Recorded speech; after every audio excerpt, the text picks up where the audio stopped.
बोल. नमस्कार, माझे नाव आर्यन रमेश मालुंजकर. मी इयत्ता 7वीत शिकत आहे. माझ्या प्रयोगाचे नाव विद्युत ऊर्जा व्यवस्थापन आहे.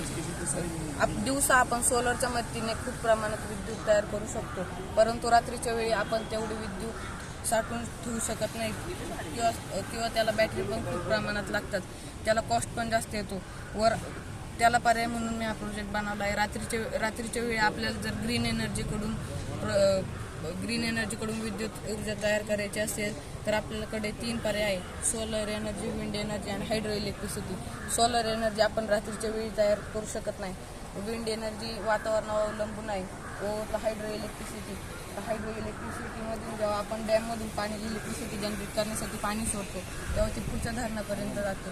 त्याचा आपल्याला पुन्हा फायदा करता येत नाही. तेव्हा उन्हाळ्यात ते सुकल्यामुळे त्यामध्ये सजीव प्राणी नष्ट होतात. त्याला पर्याय म्हणून मी प्रोजेक्ट बनवला आहे. जेव्हा आपण डॅममधून पाणी सोडतो जनरेट करण्यासाठी, तेव्हा ते पाणी नदी आहे, या नदीच्या पुढे एक तळ बांधायचं.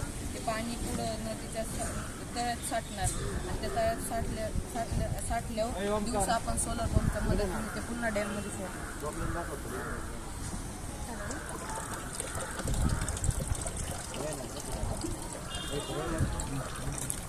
या प्रयोगापासून आपण अधिक ग्रीन एनर्जी तयार करू शकतो.